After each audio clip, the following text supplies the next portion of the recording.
Murid di Jawa Barat.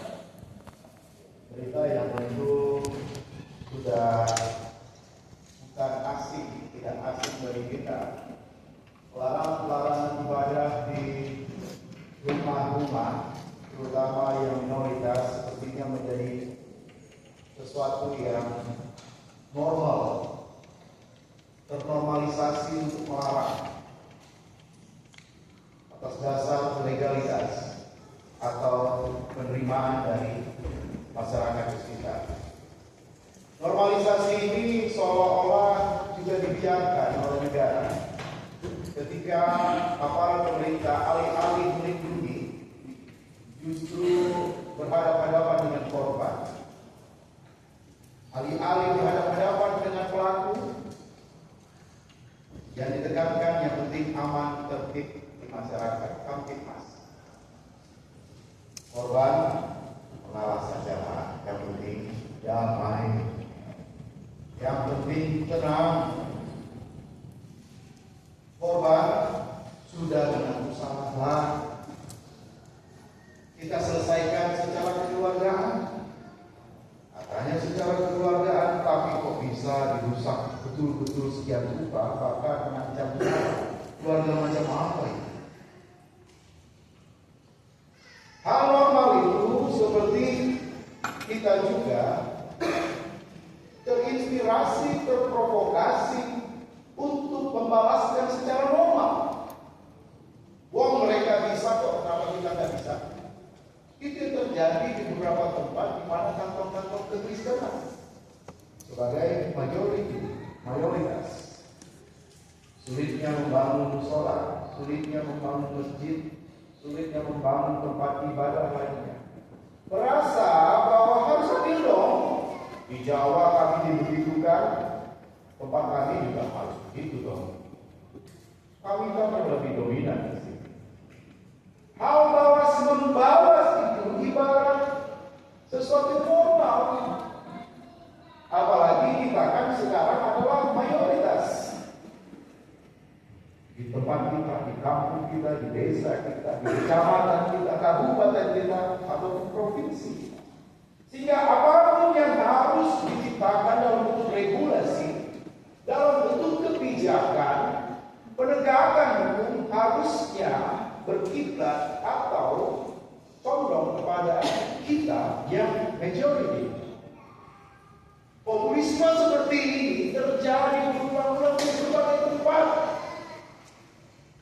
Ada komunitas yang dikatakan mereka sangat pasifis, menekankan pada kedalaman diri, perdamaian batin, tetapi juga ternyata melakukan tindak kekerasan seperti di Myanmar terhadap yang Kristen dan Muslim,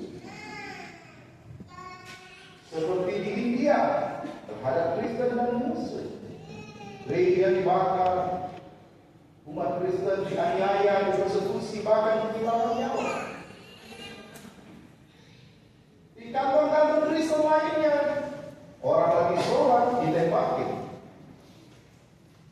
Hal balas-membalas ini sangat duniawi, sangat melekat dengan kedagingan kita. Kenapa? Merasa tersakiti. Saudara kami di sana dianiaya. Kenapa kita tidak melakukan itu? Ketika itu kau katakan ke saudaramu, tapi ketika ia membutuhkan pertolongan doa-doamu, mana kau selama ini? Mereka yang kelaparan, mereka yang susah dalam pendidikan, mereka yang sulit dalam kehidupan sosial budayanya, kemana kau selama ini?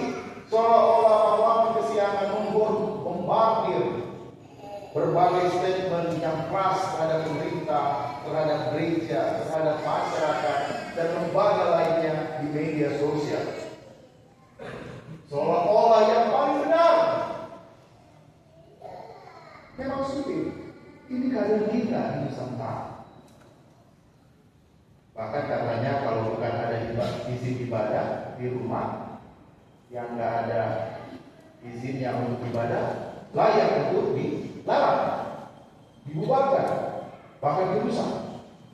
Lalu kalau nggak ada izin makan, kita nggak boleh makan dong di rumah. Kan bukan rumah makan. Kalau nggak ada izin hiburan, berarti kita nggak boleh karaoke di rumah.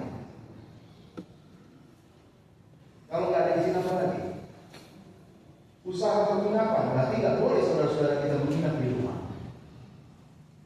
Semua direkayasa atas nama legalitas izin. Tapi yang paling penting adalah apa?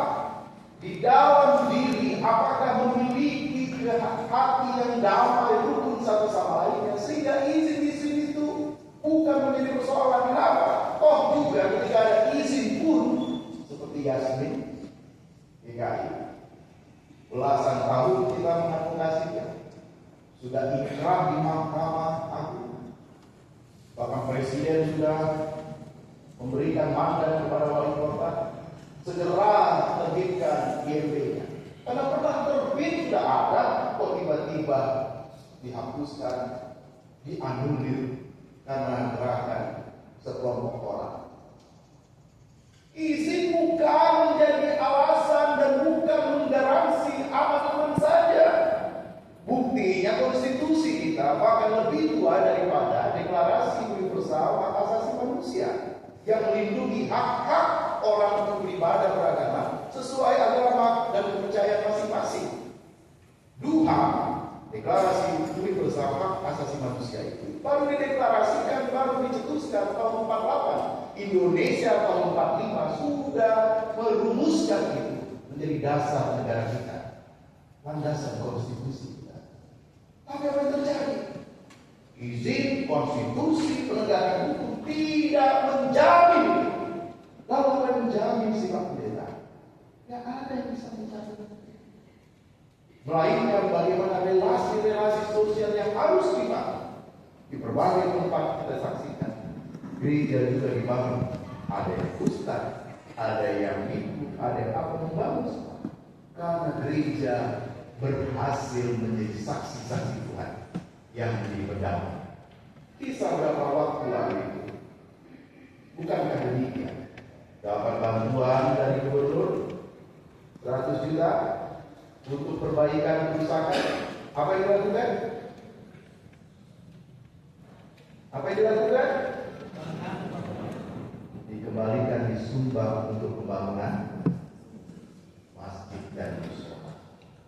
Mungkin bagi sebagian kita yang sungguh pendek, bodoh amat sih, sudah dirusak. Kita sudah mengalami ketidakadilan selama ini. Mengapa juga masih sok-sokan, sok damai? Itu menunjukkan kita mengalah terus.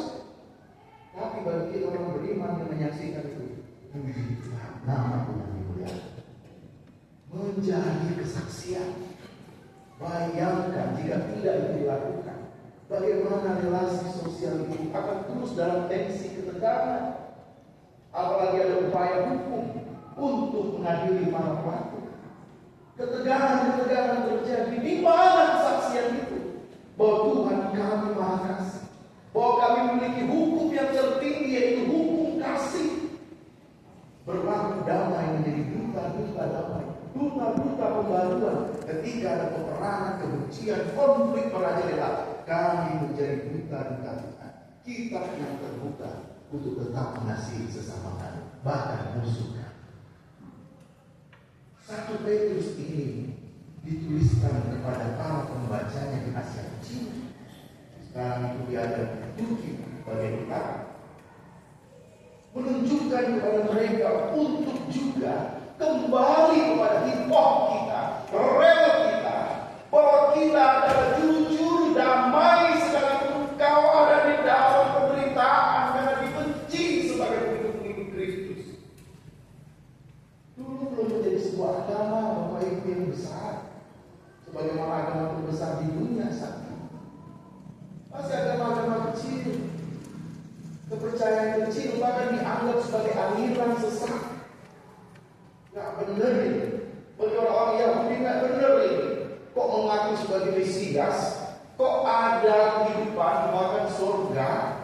Kok ada yang artinya tidak penting Taurat kau, ternyata Taurat itu tidak memanusiakan manusia.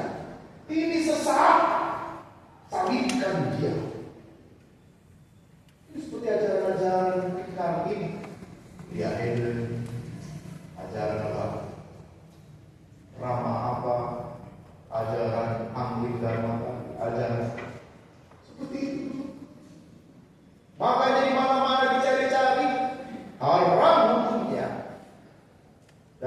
menumpahkan halal darahnya. Apa yang terjadi? Mereka ada dalam ketakutan. Mereka ada dalam penderitaan. Surat ini mengajak mereka untuk ketahuilah bahwa Tuhan senantiasa menyertai dan dalam penyertaannya itu ingatlah kamu semua untuk seia sekata, seperasaan, mengasihi saudara-saudara, penyayang dan rendah hati, dan janganlah membalas kejahatan dengan kejahatan atau caci maki dengan caci maki, tetapi sebaliknya hendaklah kamu memberkati, bukan kutuk yang muncul, bukan umpatan dan kebun binatang yang muncul, dan karena untuk itulah kamu dipanggil yaitu untuk memperoleh berkat. Jalan penderitaan itu adalah jalan berkat. Jalan penderitaan itu adalah jalan kemuliaan Tuhan melalui dirimu. Salib yang engkau pikul itu akan membawa pada kesaksian dan banyak jiwa akan semakin penasaran siapa Kristus itu sih. Kok umatnya dibenci, dicaci maki, dipersekusi, kok malah dibalas dengan kasih? Kok dibalas dengan cinta? Diumpat, dibalas dengan senyuman. Dimiskinkan malah memberkati. Apa ini mereka ini? Makhluk seperti apa ini? Apakah makhluk bodoh? Bagi dunia, iya. Tetapi di dalam Tuhan, mereka adalah makhluk-makhluk yang dimuliakan untuk pemberitaan dan menjadi bagian pemberitaan kabar baik, pemberitaan keselamatan, di mana Tuhan semakin dimuliakan. Dari dua ayat di awal ini menekankan apa? Kedamaian itu tidak dapat terjadi tanpa kedamaian di dalam diri. Kau berliku-liku cari strategi untuk mediasi, resolusi konflik, apapun itu. Teori-teorinya sampai belajar di Amerika atau di Timur Tengah yang banyak konflik. Kalau tidak ada dalam dirimu kedamaian sendiri, tidak akan terjadi strategi-strategi yang betul-betul objektif dan mendatangkan keadilan dan kedamaian. Kenapa? Keadilan dan kedamaian harus dimulai dari pikiran sendiri, hati sendiri. Menangkan hati, kau akan menangkan hati yang lain. Damaikan dirimu, maka kau akan melihat kedamaian di luar sana. Kenapa? Tidak ada yang dapat kita ubah di luar sana, kendalikan di sana. Ibarat perahu yang dengan layarnya, apakah kita bisa mengendalikan angin di luar sana? Ada yang bisa mengendalikan angin? Avatar. Iya. The Last Airbender. Yesus hentikan ombak badai. Mungkin ada juga yang di sini yang dari pedalaman bisa menghentikan angin, hujan. Bisa saja. Mungkin karena dekat selaras dengan alam mampu melakukan itu. Apa kita bisa? Nggak bisa. Dulu mungkin ada tinggal sedikit di dalam diri.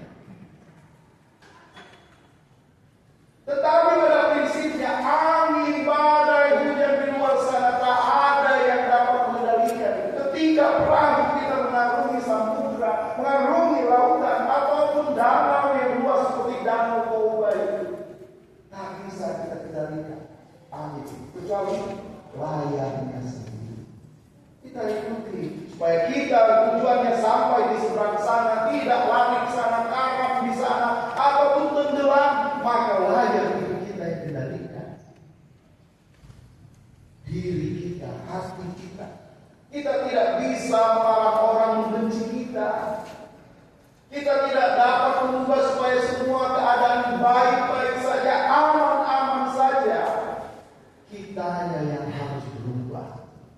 Kitanya yang harus kuasai hati kita, diri kita, supaya ketika ancaman, tantangan, hujatan dan lainnya menerpa kita menjawabnya dengan senyuman, pikiran yang jernih dan dingin, hati yang dingin.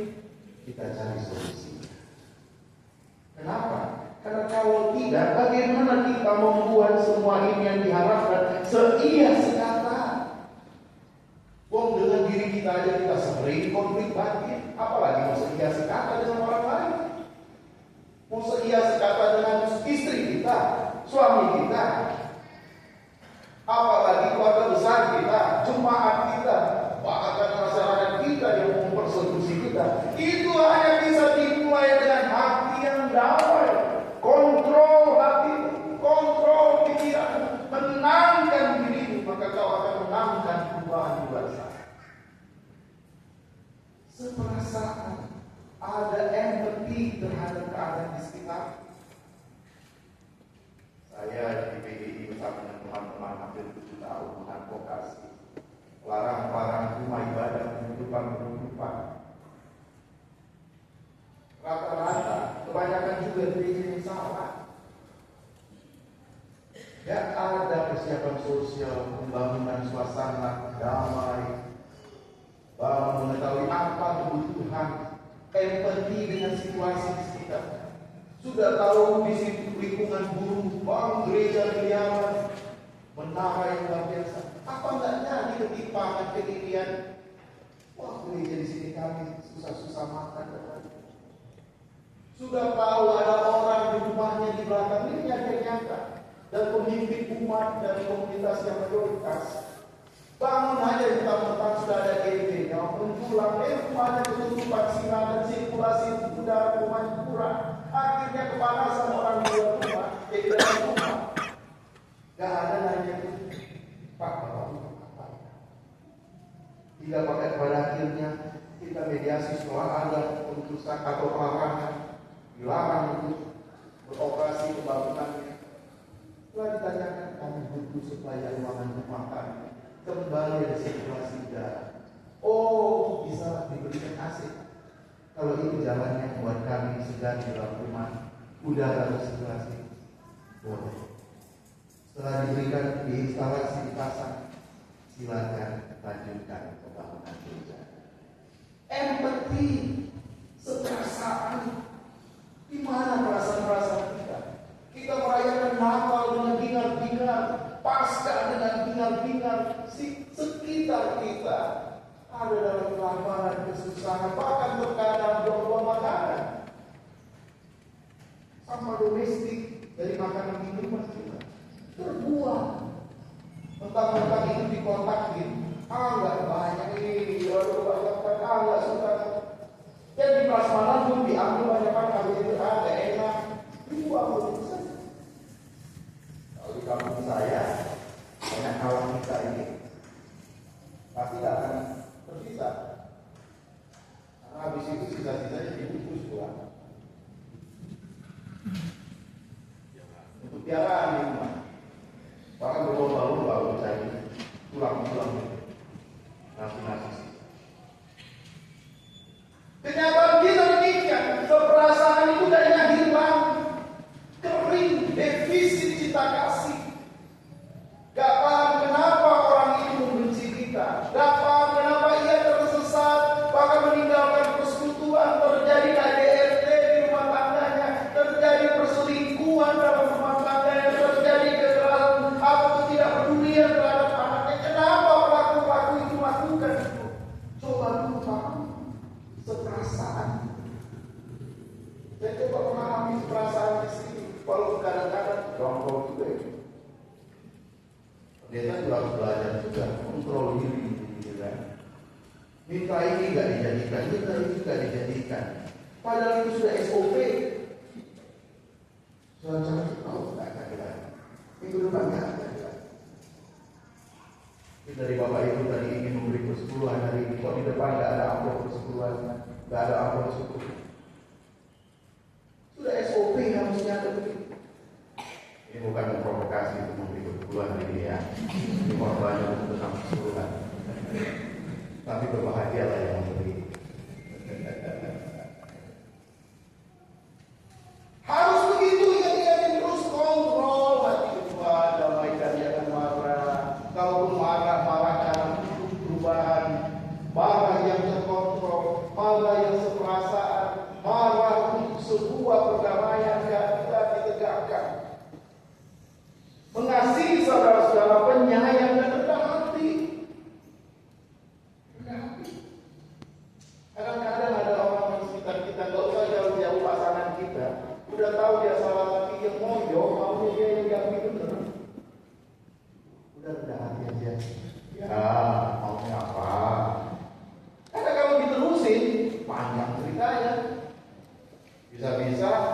tidurnya punggung-punggungan terus tiap malam. Bisa-bisa gak ada makan tiap hari di luar terus. Bisa-bisa tambah lama perang dingin bisa ranjang. Apalagi dampak berikutnya. Bisa-bisa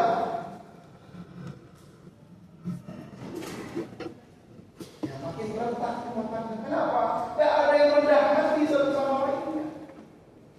Mengalah. Paling korban di perkawinan pada perkawinan. Yang waras ngalah. Sing waras ngalah. Kalau nggak ada yang ngalah, sekalipun dia, saya memang benar kok, dia salah, tapi ya ini temperamennya nggak bisa dikontrol. Kedamaian harus ada dalam diri saya. Saya yang harus berubah. Kalau dia nggak mau berubah, ya maunya apa saja. Mau makan ini? Mau beli tas? Semakin begitu semakin udah di situ ideologi. Kalau dia apa? Nyari kita juga. Semua harus dimulai dengan kerendahan hati. Mau damai suasana, sekali lagi menangkan diri. Katakan, lagi pula siapa yang akan berbuat jahat terhadap kamu jika kamu rajin berbuat baik? Walaupun tidak ada garansi orang berbuat baik dan benar tidak akan dibenci. Betul nggak? Betul Bapak Ibu? Apalagi bersih kelakuannya, tidak korupsi, paling dibenci di kantornya. Betul nggak Bapak Ibu? Apalagi dia hidup selaras dengan firman Tuhan, berkata benar. Jangan ngomong gitu. Teman-teman itu sok suci, sok baik. Atau Bapak Ibu bilang, ini pendeta, ayo Pak Ibu pendeta. Seolah-olah sakit melabelkan kita sok suci. Banyak yang juga tidak suka kalau orang-orang yang berbuat baik, apalagi berbuat benar. Benar dan baik hal yang berbeda. Jika kamu berbuat baik, orang-orang yang berbuat jahat padamu juga akan berpikir, ini maksudnya. Kok sudah dijahati masih saja melakukan itu. Mereka yang menerima surat ini sedang dalam masa persiapan akan menghadapi persekusi tingkat luar biasa, yaitu di pemerintahan Kaisar Nero. Pembakaran manusia hidup kalau ketawa ini orang Kristen jadikan obor di malam. Kalau kamu berbuat baik, maka ada orang-orang yang membencimu, membenci Yesus, mereka akan melindungimu. Karena cinta kasihmu kau tunjukkan. Bukan karena kau berlomba-lomba untuk bangun gerejamu. Bukan karena berlomba-lomba untuk mendapatkan hakmu, hak konstitusi, hak asasi manusia. Kami harus didukung, kami harus dilindungi. Tapi kau tidak melihat perasaan dengan pandang dengan saudara-saudara. Kau harus melihat persiapan sosial, melihat apa yang menjadi ketegangan-ketegangan. Kalau memang belum waktunya minta hikmah pada Tuhan, Tuhan bagaimana cara menangkan orang-orang sekitar kita? Tuhan pasti jawab, menangkan itu hati. Benar nggak kau berlaku? Karena tadi dalam tugas yang saya teman-teman lakukan, kita ternyata asal-muasalnya bukan dari teman-teman dari komunitas itu. Ada hamba-hamba Tuhan yang memprovokasi karena takut dombanya dicuri, takut juga bahkan kandangnya diambil. Gereja ini langsung bilang, itu ada izinnya Pak. Hamba Tuhan.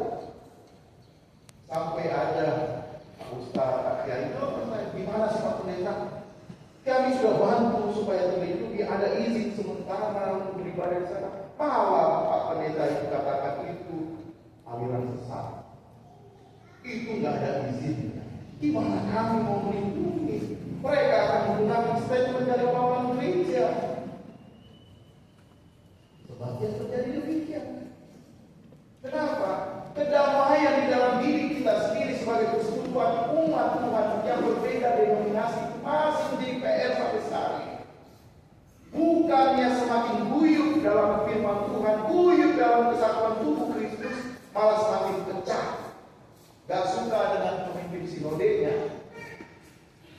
yang terjadi? Bikin sinolima. Gak suka dengan KSJ-nya, apa yang terjadi? Bikin jemaah. Ya, bikin aja Pak, kita mekarkan aja alih-alih untuk pemekaran rupanya untuk memfasilitasi kebencian terhadap kelompok yang pro terhadap KSJ, pro terhadap pendeta. Gak suka dengan sektornya, pindah ke sektor yang lain. Banyak kayak gitu. Gak ada yang mau.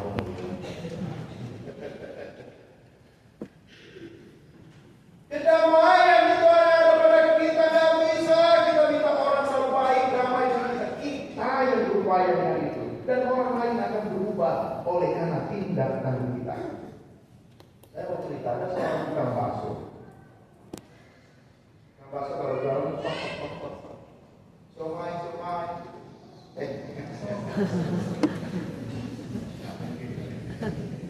Zaman dulu kan sampai ada lagunya abang tukang bakso manis. Aku mau 500 merah. Nah, nggak bisa ya. Sampai cicil baksonya aja nggak bisa segitu. Ya. Kita maaf Bapak Ibu, soal kami memang begini keadaannya. Kedua gerejanya masih bergumul untuk supaya bisa revitalisasi sound system. Mudah-mudahan kita mencukupi. Bakso, gitu ya. Bakso. Ini di komunitas pada orang Kristen. Dan jual bakso ke orang Kristen. Adalah satu rumah yang tempat berkumpul tiap hari berdoa. Ya. Anak-anak kita, dia tahu orang sering kumpul situ supaya memberikan how attractive, menarik perhatian orang dari dalam, supaya tahu ada yang jual dan mungkin melapar perutnya. Bakso. Makin gak ada suara, makin dibatin. Bakso. Keluarlah pengurus PA sama Alkitab itu. Bang, kami ini ada ibadah, baca Alkitab. Coba suaranya diredakan. Jangan gitu dong, kami ini ibadah. Besoknya lewat lagi, pagi masih ada. Tapi dia pikir untuk arisan-arisan aja, cerita-cerita rupanya ibadah. Namanya orang nggak tahu kalau di situ ada ibadah atau PA benar. Bakso, makin kuat lagi. Bakso, teng. Makin kuat lagi supaya orang keluar dan mau beli bakso. Apa yang terjadi? Makin kuat, tidak hanya pengurus. Wah, ibu-ibu bawa bakso kuat. Wah, ini gimana dong? Kamu jadi perkara ya? Kamu tahu nggak kami di sini yang mayoritaskan kami ibadah kamu sudah 2 kali ya gitu. Bakso ini bingung juga. Gimana supaya damai? Besok-besok aku nggak bisa masuk kompleks ini lah. Malah langganan di sini juga ada beberapa. Bapak Ibu, minta maaf ya, saya mohon maaf. Saya buatkan bakso untuk Bapak Ibu. Diangkat. Orang Kristen ini bulan akhirnya makan. Dan senyum apalagi gratis. Kan supaya gratis biasanya. Saya perbaikan isi kalau ibadah-ibadah. Gratis makanlah bakso. Oh begitu. Tenang. Apa yang kita pelajari dari sini? Yang tidak mengenal Kristus saja bisa berbuat demikian. Asal mencari jalan damai. Apa yang dilakukan? Berkorban. Hari ini baksoku kuberikan free cuma-cuma, tapi ini menjadi bekal modalku untuk jangka panjang. Mereka memaafkanku, mereka jadi sahabatku, bahkan mereka mau membeli baksoku ke depan. Tetapi sekalipun kamu harus menderita juga karena kebenaran, berbahagialah kamu. Kalaupun engkau harus mengorbankan baksomu, kalaupun engkau harus mengorbankan harga dirimu, dipermalukan di hadapan umat, dipermalukan di hadapan keluargamu, engkau harus berkorban sejumlah rupiahmu, engkau harus berkorban waktu, pikiran, tenaga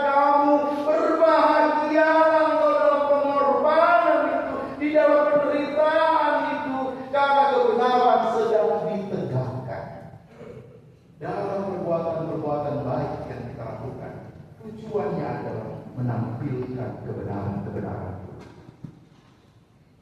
Perubahan-perubahan di luar sana terjadi sekali lagi. Menangkan diri, kontrol dirimu. Hal perubahan itu akan terjadi.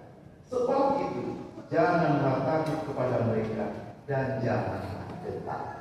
Setiap kita yang hidup benar, berbuat baik, apa yang menjadi beban kita? Tidak ada. Tapi kalau kita korupsi, bergibah tentang orang, melakukan hal buruk, mencuri dan lainnya, apapun yang kita lakukan tidak tenang. Demikian juga pendeta, korbannya kayak luar biasa, wow, tapi kalau dia tidak melakukan, tidak lepas cara saya. Kan banyak yang begitu. Itu kan korban untuk jemaat, bukan untuk pendeta. Tapi kita di sini diajak untuk tidak hanya dari kata-kata, tapi perbuatan-perbuatan baik. Berlomba-lomba berbuat baik dan benar. Selagi hari masih siap, selagi masih ada hayat di kandung badan. Dan kita, Bapak yang Tuhan Yesus kasih, hari ini juga bersama dengan warga GPIB secara sinodal sedang mensyukuri hari ulang tahun ke-23 Yayasan Kesehatan, yang dimana pernah menjabat sebagai direktur, tapi juga sekaligus juga yang merekonsiliasi agar terjadi perubahan di sana. Ada Pak Pendeta Yudis di sini. Saya lihat tadi itu ya Pak Pendeta ya. Iya. Beliau sudah diutus jadi juru damai untuk perubahan di sana. Saya tadi lihat apa itu? Apakah saya mimpi begitu? Beliau ini salah satu calon pemimpin kita. Doakan.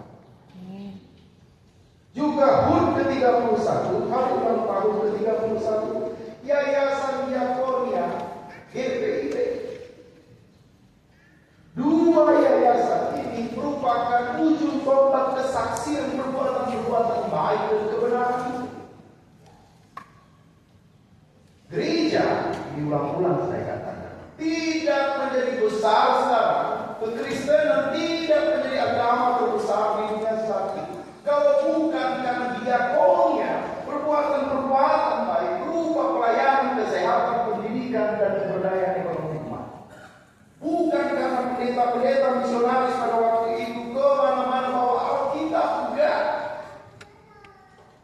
Tapi karena manusia-manusia yang menjadi pengikut-pengikut Kristus, orang dari Nazaret, para Nasrani selalu ada di front line, di baris terdepan, datang menyembuhkan mereka menjadi korban serangan, datang menyembuhkan mereka yang menjadi korban penyakit-penyakit sampah yang menakutkan orang, jijik, orang tidak mau datang kepada mereka. Di situ para Nasrani datang, dan banyak jiwa bertumbuh takut akan Tuhan datang kepada Yesus karena perbuatan-perbuatan baik, juru-juru damai. Kebodohan-kebodohan, buta huruf, kemiskinan terjadi di mana-mana. Gereja datang dalam rupa membantu sekolah-sekolah, pendidikan, baru kemudian berdiri gereja setelah itu. Klinik, rumah sakit, sekolah, balai-balai pendidikan berjalan bersama dengan gerejanya sebagai bentuk bagian dari pemberitaan itu. Diakonia, layanan kesehatan, janganlah putus-putusnya untuk kita lakukan. Disitulah kunci tombak. Tidak hanya di internal kita memperkaya atau menambah kasih kita, tetapi bagaimana nama Tuhan dimuliakan melalui pelayanan kita. Di sana ada hak per kita, perhatikan. Di sana ada pelayanan-pelayanan untuk daerah-daerah terkecil, di pos-pos RKS, perhatikan. Gak mampu kita atau belum berdaya kita untuk menyumbang sejumlah rupiah, doakan.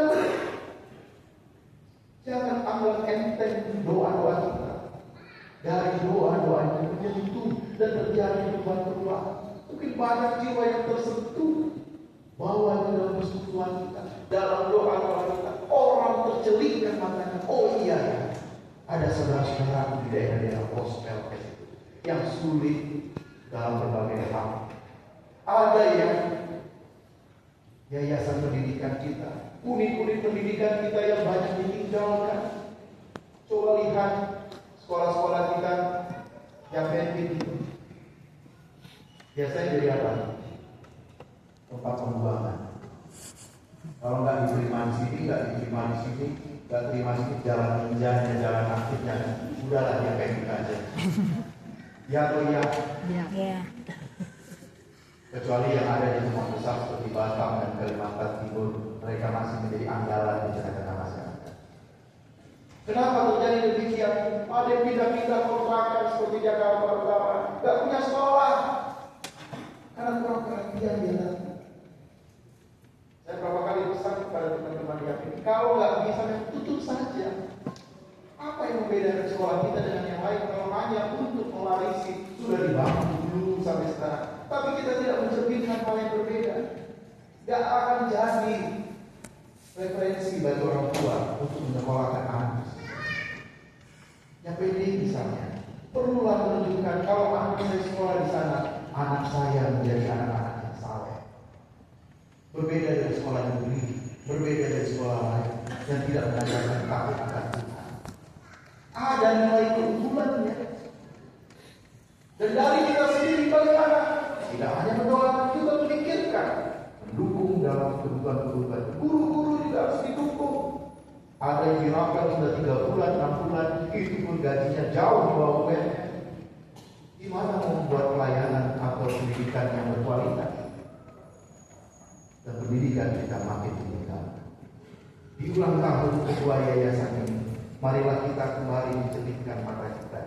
Tidak hanya merayakan dengan sukacita, tetapi juga menjadi motivasi, dorongan bagi kita untuk juga memikirkan pelayanan kesaksian ini.